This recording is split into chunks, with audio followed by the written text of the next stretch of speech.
नमस्कार मित्रांनो, अत्यंत महत्त्वाची बातमी आहे बघा. 4,00,000 शिक्षकांना टी-ई-टी अनिवार्य. आता बघा जे काही 4,00,000 शिक्षक आहेत बघा, त्यांना टी-ई-टी ही अनिवार्य करण्यात आलेली आहे. आता ही जी काही बातमी आहे बघा, ही बातमी तुम्हाला मी थोडक्यात सांगतो. राज्यात प्राथमिक चिंता सरकारी शाळा. आता ही काही प्राथमिक चिंता सरकारी शाळा ही जी काही बातमी आहे बघा, म्हणजे टी-ई-टी कशासाठी तुम्हाला अनिवार्य करण्यात आलेली आहे, ही बातमी तुम्हाला मी थोडक्यात सांगतो. एकूणच महाराष्ट्रातील 4,95,437 शिक्षकापैकी 4.4 लाखाहून अधिक शिक्षकांना आता टी-ई-टी उत्तीर्ण आवश्यक आहे.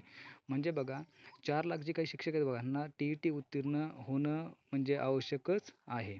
आता यापैकी अंदाजे 1.1 लाख शिक्षक 50 वर्षापेक्षा जास्त वयाचे आहेत आणि निवृत्त होण्यासाठी सुमारे 15 वर्षे शिल्लक आहेत. म्हणजे त्यांना निवृत्त होण्यासाठी किती वर्ष शिल्लक आहेत बघा, 1,00,000 जे काही शिक्षक आहेत बघा, 1,00,000 शिक्षकांना 15 वर्ष शिल्लक राहिली आहेत.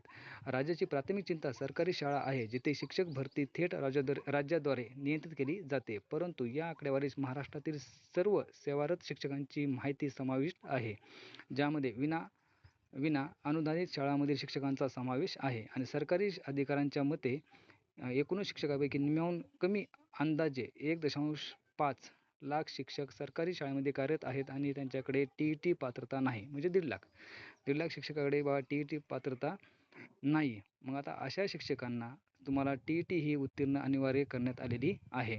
आणि जर तुम्ही टी-ई-टी जर उत्तीर्ण नाही झाला तर तुम्हाला ही सक्तीची सेवानिवृत्ती घ्यावी लागेल आणि तुमची पदोन्नती होणार नाही. त्यामुळे तुम्ही आता येणारे जी काही जून-जुलैमध्ये जी काही टी-ई-टी आहे बघा, ही टी-ई-टी तुम्ही जर आतापासून जर अभ्यास केला तर निश्चितच तुम्ही ही टी-ई-टी चांगल्या मार्काने उत्तीर्ण होताल अशी अपेक्षा करतो. धन्यवाद.